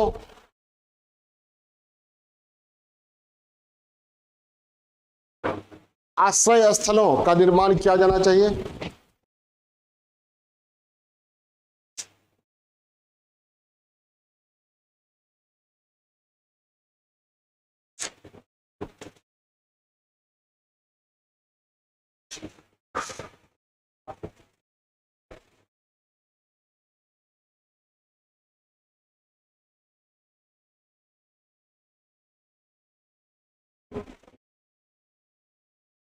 नेक्स्ट, बाढ़ की अग्रिम सूचना एवं संवेदनशील क्षेत्रों की पहचान।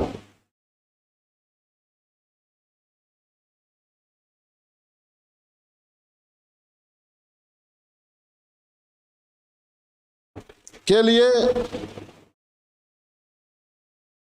सुदूर संवेदी उपग्रहों की मदद ली जा सकती है।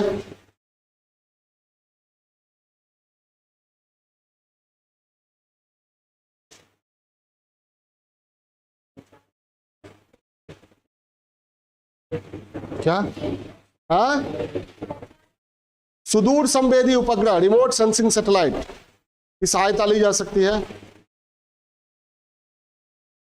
और एक बात देखिए, जहां भी बिहार में राजमार्ग बना है, जैसे मान लीजिए ईस्ट वेस्ट कॉरिडोर है या और भी है, तो वहां आप देखिएगा कि अगर एक और नदी है, बाढ़ आ जाता है, तो पहले होता था क्या, ये कॉरिडोर वगैरह बड़ा बड़ा जो ये 4 लेन 6 लेन बन रहा है बहुत ऊंचा होता है ना, तो पहले जो नदी का में बाढ़ आता था तो बाढ़ का पानी एडजस्ट होता था, निकलता था।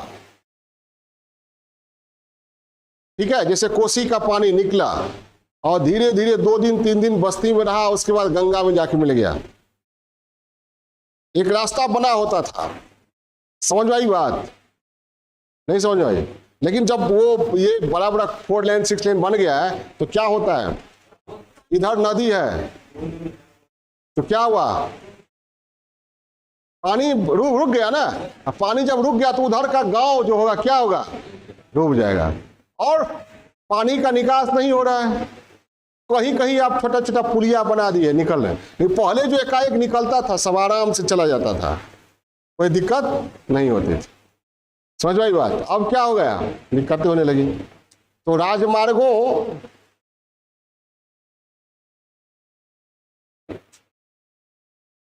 के निर्माण के साथ साथ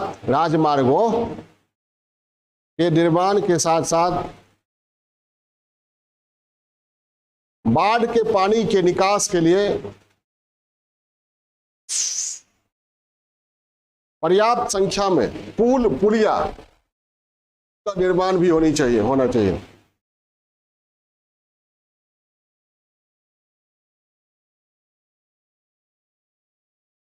पुलिया का निर्माण भी होना चाहिए।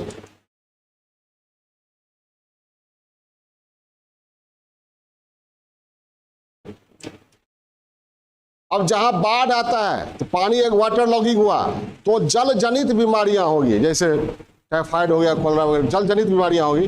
तो इसके संबंध में लोगों को जागरूक बनाया जाए और बुनियादी सुविधाएं उपलब्ध कराई जाए, और वहां सैनिटेशन की व्यवस्था होगी। सैनिटेशन की दिक्कतें आएगी तो मोबाइल टॉयलेट क्या या मोबाइल सैनिटेशन की व्यवस्था होनी चाहिए। क्या क्या होनी चाहिए?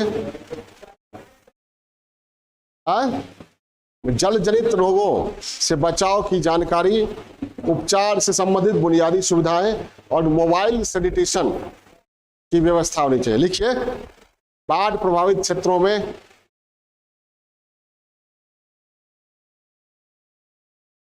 अब खत्म करके ही छुट्टी देंगे, मतलब ब्रेक देंगे, फिर आराम से लिखिए, हो जाएगा खत्म।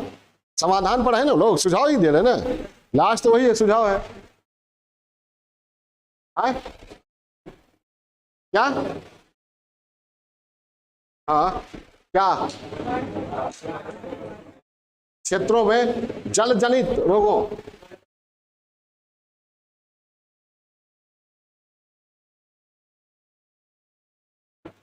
से संबंधित जानकारी, जागरूकता, उपचार,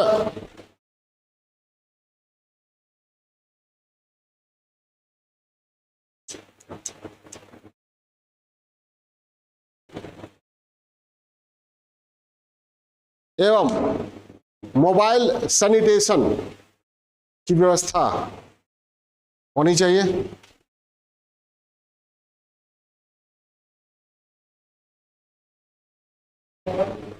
सैनिटेशन की व्यवस्था होनी चाहिए।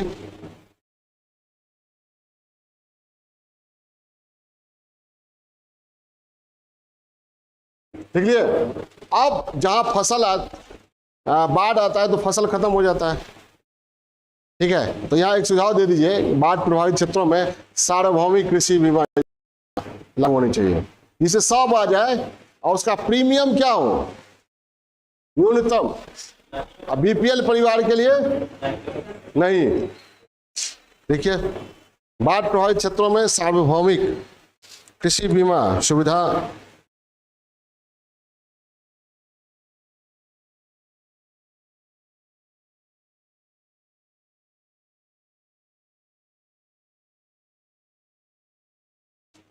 और बहुत सारे परिवार ऐसे हैं जहां मान लीजिए कोई कमाऊ सदस्य की मृत्यु हो जाती है, तो ऐसी अवस्था में जीवन बीमा भी होनी चाहिए। गरीब परिवारों के लिए बीमा, सार्वभौमिक कृषि बीमा सुविधा एवं गरीब परिवारों के लिए जीवन बीमा की सुविधा भी होनी चाहिए।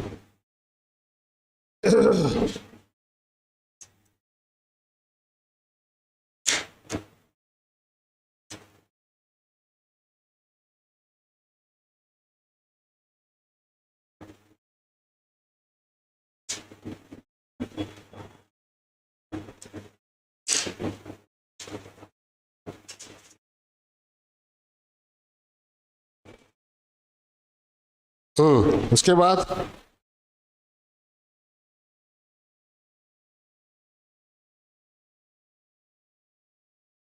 क्या लिखे थे? सुविधा लिख लिए ना। और उसके बाद ये भी दे दीजिए, ऊर्जा स्रोतों, जैसे वहां जब भी आएगा बाढ़ तो बिजली वाली जो व्यवस्था है तार वाली, वो तो क्या होगा, परंपरागत ऊर्जा स्रोतों की आपूर्ति ठप हो जाएगी। तो सौर ऊर्जा कारगर होगा, बायोगैस, बायोमास।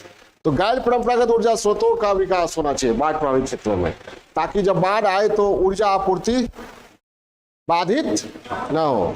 भगवान सूर्य थोड़ी ढक जाएंगे, वो तो रही ऊपर उगेंगे ना, उसको कोसी मैया ढक नहीं ना देगी। ठीक, लिखिए, बाढ़ प्रभावित क्षेत्रों में गैर परंपरागत ऊर्जा स्रोतों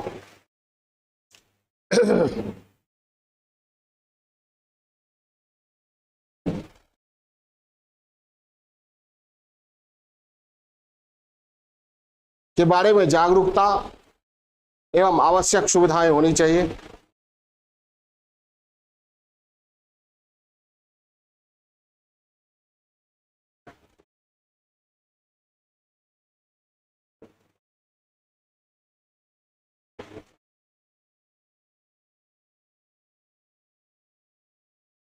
नेक्स्ट, बाढ़ प्रभावित क्षेत्रों में वित्तीय समावेशन एवं सूक्ष्म वित्तीयन, माइक्रो फाइनेंसिंग, माइक्रो क्रेडिट। बाढ़ प्रभावित क्षेत्रों में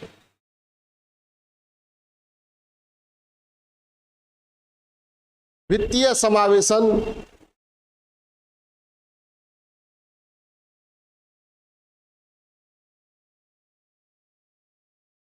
एवं सूक्ष्म वित्तीयन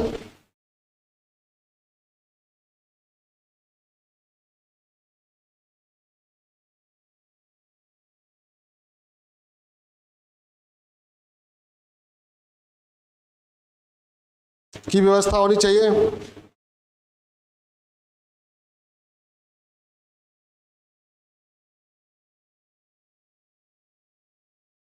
और कृषि क्षेत्र में क्या कहते हैं, वाटर लॉगिंग ये बहुत ज्यादा होगा बाढ़ प्रभावित क्षेत्रों में, तो आप एक सुझाव ये भी दे सकते हैं कि कृषि क्षेत्र में जल जमाव रोधी ट्रांसजेनिक बीज की व्यवस्था होनी चाहिए। लिखिए, कृषि क्षेत्र में जल जमाव रोधी ट्रांसजेनिक बीज की व्यवस्था पर ध्यान देना जरूरी है। ट्रांसजेनिक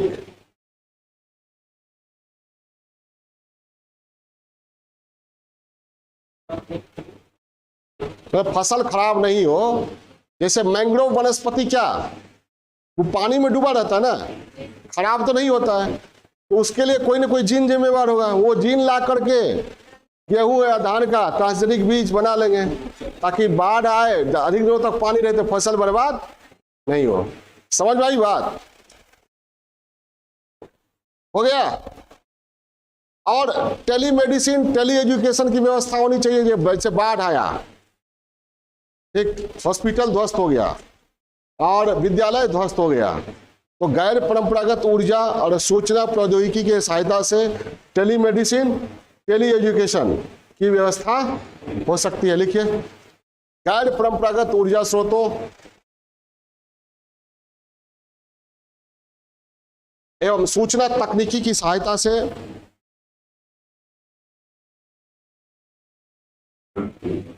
टेलीमेडिसिन, टेली एजुकेशन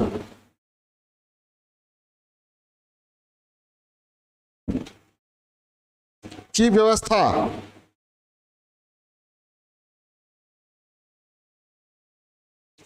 पर भी ध्यान देना जरूरी है।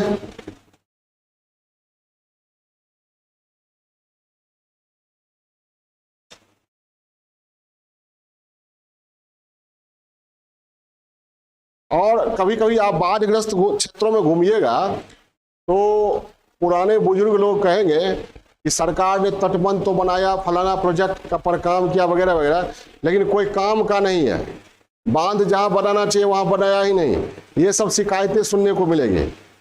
तो जब कोई प्रोजेक्ट बनाया जाता है तो प्रोजेक्ट बनाने वाले बाढ़ पीड़ित रहते नहीं हैं, ऑफिसर रहते हैं, राजधानियों में काम करते हैं, एसी में बैठकर पेपर वर्क करते हैं, जमीनी अनुभव नहीं होता है। जबकि किसी भी परियोजना या कोई भी समस्या पर आप काम कर रहे हैं तो किताबी अनुभव का कोई महत्व नहीं होता है जितना जमीनी अनुभव का होता है। तो जमीन पर जो लोग हैं, जो बाढ़ से पीड़ित हैं, उनके लिए अगर परियोजना है तो उनके अनुभव को भी ध्यान में रखना होगा, उनके साथ भी विचार विमर्श करना होगा। ठीक है, जिनकी समस्याओं के समाधान के लिए आप बात कर रहे हैं या जिनकी समस्याओं के समाधान के लिए कुछ किया जाना है, तो कुछ किए जाने से पहले उन लोगों से तो बात करना होगा कि समस्या क्या है और वे लोग क्या सोचते हैं समस्या के समाधान में। तो ऐसा किए बगैर अगर समाधान की दिशा में कुछ भी किया जाता है तो वह कारगर नहीं होगा। क्लियर है? आपको हम पढ़ाते हैं, आपकी समस्या से हम रूबरू नहीं होंगे, अपने हिसाब से पढ़ा लिखा के एकदम बैच फिनिश कर देंगे तो क्या होगा? एक तरफा हुआ ना, हमारी तरफ से तो खत्म हो गया, लेकिन आपके तरफ से अनुसंधान जारी रहेगा। ठीक है, कोचिंग दर कोचिंग चलते रहेगा, शिक्षक बदलते रहेंगे, लेकिन अनुसंधान की प्रक्रिया खत्म नहीं। तो कोई भी चीज दो तरफा होनी चाहिए। क्या लिखे, देखिए लास्ट, बाढ़ग्रस्त क्षेत्रों की समस्याओं के समाधान के क्रम में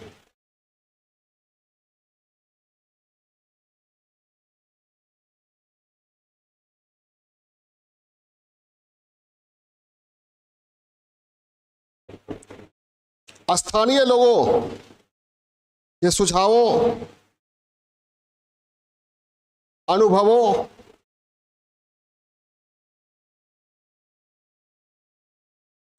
सुविधाओं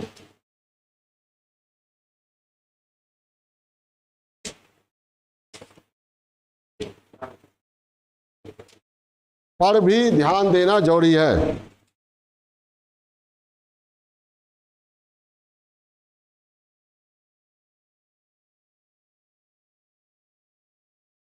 पर भी ध्यान देना। ये था बाढ़। रिपीट कर दें, रिव्यू कर दें। चलिए, क्या उब गए हैं आप लोग? छोड़ दें? कितने लोग छोड़ने के मूड में हैं? कोई नहीं।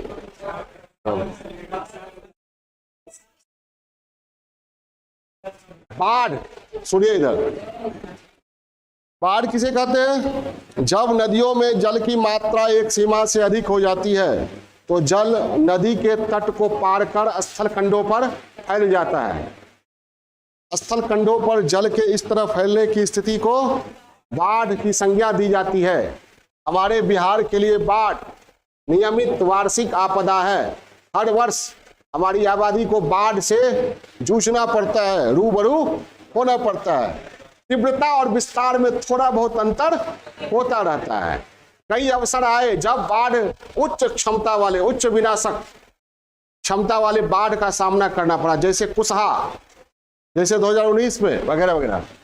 तो बाढ़ ये है, स्थिति क्या है? सर्वाधिक बाढ़ प्रवण राज्य है कौन? बिहार। देश में बाढ़ पीड़ित आबादी का अकेले 22.1% बिहार में है। ठीक है, हमारे यहाँ बाढ़ की समस्या है, केवल है ही नहीं, निरंतर बढ़ती जा रही है। इसका एक प्रमाण है कि 1952 में 25 लाख हेक्टेयर भूमि बाढ़ग्रस्त थी, जो कि अब बढ़कर 68.8 लाख हेक्टेयर हो चुकी है। ठीक है, पूरे देश की, जो कि बिहार की कुल भौगोलिक क्षेत्रफल का कितना है? 73.066%। ठीक है, gross domestic climate report, gross domestic climate risk report के अनुसार भी सर्वाधिक आपदा प्रवण क्षेत्र कौन है? बिहार। और उसमें आपदा में सबसे खतरनाक आपदा बिहार के लिए कौन है? बाढ़। ठीक है, 38 में से 28 जिले बाढ़ से प्रभावित रहते हैं। इस बार के इकोनॉमिक सर्वे के अनुसार 38 में 32 जिले बाढ़ से प्रभावित थे। कारण क्या है भाई? अतिवृष्टि, जलग्रहण क्षेत्रों में भारी वर्षा, गाद जमाव,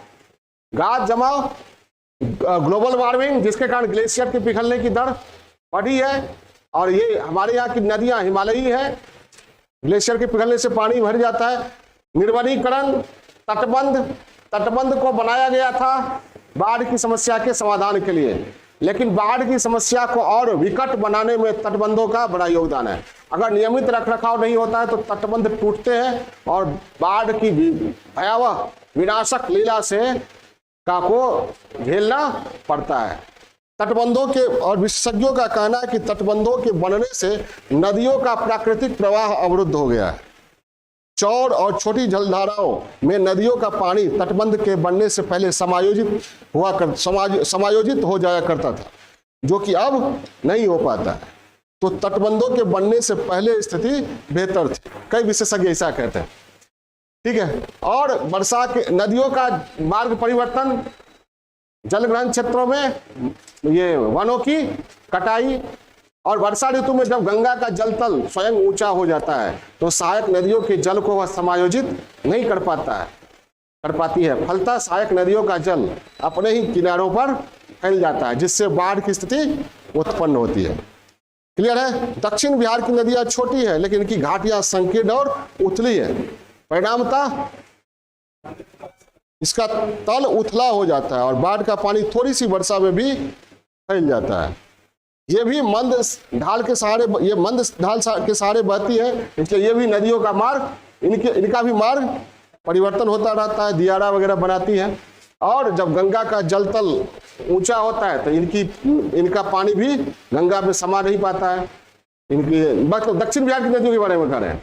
उत्तर बिहार की कौन सी नदियां बाढ़ खिलाती है? सबसे पहले कोसी, फिर गंडक, बूढ़ी गंडक, महानंदा, बागमती वगैरह वगैरह, सोन, पुनपुन, फल्गु। हाँ, ये सब क्या है? कौन? दक्षिण बिहार के सोन, पुनपुन, फल्गु वगैरह वगैरह। ठीक है, तो ये हो गया, कारण हो गया। प्रभाव जाहिर है, बाढ़ आएगा तो क्या होगा? जन धन की अपार क्षति होगी, इंफ्रास्ट्रक्चर, सामाजिक आधारभूत संरचना, आर्थिक भौतिक आधारभूत संरचना ध्वस्त हो जाएगी और लोग आजीविका के लिए पलायन करेंगे। निजी सार्वजनिक निवेश पर बुरा असर पड़ेगा। गरीबी, बेरोजगारी, ऋणग्रस्तता, भूखमरी, कुपोषण की स्थिति बढ़ेगी। ठीक है, महामारी की संभावना बढ़ेगी और ये सभी स्थितियां सामाजिक आर्थिक विकास को अवरुद्ध करती हैं, जो अंततः सामाजिक सांस्कृतिक समस्याएं भी उत्पन्न करेगी, जैसे संयुक्त परिवार का विघटन, जैसे लोगों का पलायन, जैसे अपराध का बढ़ना, जैसे नक्सलवाद, सामाजिक आर्थिक असंतोष। और ये सब कारण अंततः राजनीति को भी प्रभावित करते हैं। लेकिन यानी बाढ़ जो है बिहार के जीवन के हर पहलू को प्रभावित करता है। विडंबना ये है, दुख की बात यह है कि यह प्रमुख समस्या, प्रमुख मुद्दा बन नहीं पाता है। सरकारी प्रयास, मोटा मोटी नदी घाटी परियोजनाएं बनी, जैसी कोसी नदी घाटी परियोजना, गंडक नदी घाटी परियोजना आदि, इनका मुख्य उद्देश्य क्या था? बाढ़ नियंत्रण ही था। हालांकि इसके लिए सिंचाई के लिए नहरें भी निकाली गई, बिजली आपूर्ति भी हुई, तटबंधों का भी निर्माण किया गया। लेकिन तटबंध जो है समस्या के समाधान की जगह समस्या को और भयावह बनाने में लगे हैं। तो तटबंधों का निर्माण अगर हुआ है तो उसका नियमित देखरेख, नियमित रखरखाव, नियमित निगरानी होनी चाहिए। राहत एवं पुनर्वास कार्यक्रम भी किए जाते रहे हैं। पटना हाईकोर्ट के द्वारा कोसी विकास अथॉरिटी के गठन का निर्देश दिया गया है, जिसमें कौन कौन होंगे? नेपाल सरकार, भारत सरकार और बिहार सरकार एवं अन्य हितधारक। इन्हें क्या करना है? बाढ़ प्रबंधन की दिशा में समयबद्ध तरीके से सुझाव देना है और उन सुझावों पर सरकारों को अमल करना है। अंतर्राज्यीय नदी परियोजनाएं भी चल रही है, सरकार इस पर भी ध्यान दे रही है, कार्य प्रगति पर है। कोसी मेची परियोजना देश की दूसरी बड़ी परियोजना है। ठीक, ये state disaster management authority, district disaster management authority का भी गठन किया गया। सुझाव क्या दीजिएगा? सप्तकोसी हाई डैम या कोसी विकास प्राधिकरण और बाढ़ प्रबंधन के तमाम पहलुओं पर विचार विमर्श हो और इसके प्रति राजनीतिक इच्छा शक्ति। लास्ट में तो दिए ही, देखिए रुक गए, तो राजनीतिक इच्छा शक्ति दीजिए सुझाव।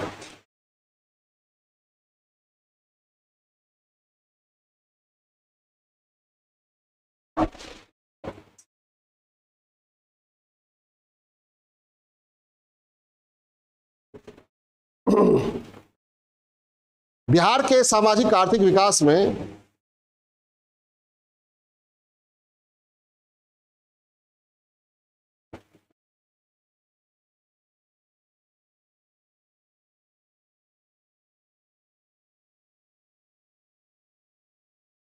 बाढ़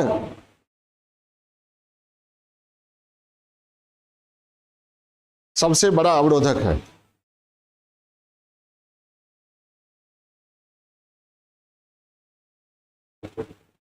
लेकिन इसके अस्थायी समाधान की दिशा में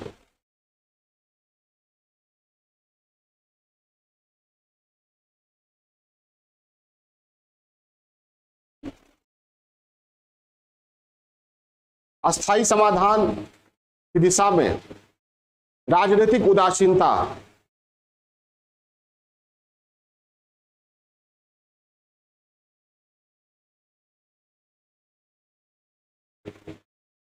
सबसे बड़ी बाधा है ना।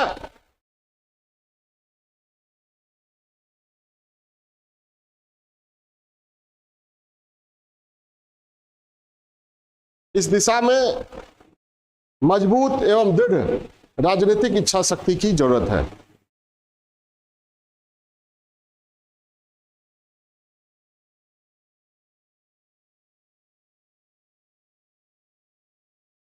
सहकारी संघवाद की भावनाओं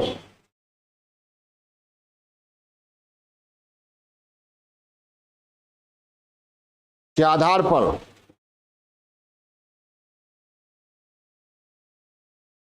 ही इस समस्या का समाधान हो सकता है। किस समस्या का?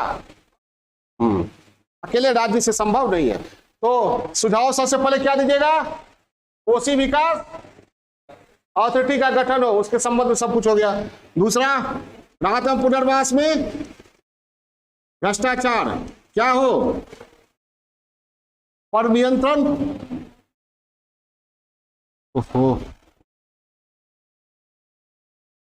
और क्या सुझाव दीजिएगा? अरे अभी ना पढ़ा है।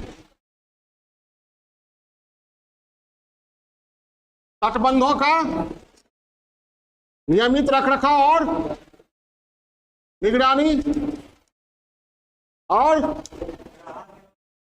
हो गया। और जो बाढ़ प्रभावित क्षेत्र है वहां ऊंचे स्थलों पर आश्रय स्थल, सार्वजनिक भवन वगैरह वगैरह, और सार्वभौमिक बीमा, फसल बीमा, जीवन बीमा, और जल जमाव रोधी ट्रांसजेनिक सीड्स, ऊर्जा में गैर परंपरागत ऊर्जा, और टेली एजुकेशन, टेली मेडिसिन, और क्या है?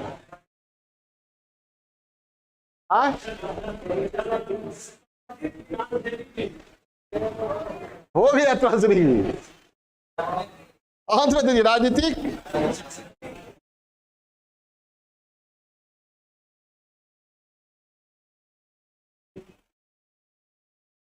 और लास्ट में एक सुझाव दे दीजिए। राज्य बाढ़ आयोग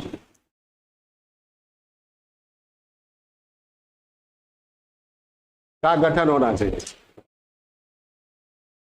ठीक है, ये क्या हो गया?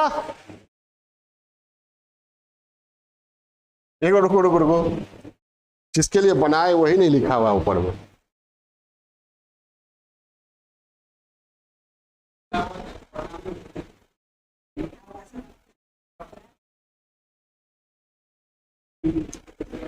बाढ़ बिहार, यही था ना स्थिति।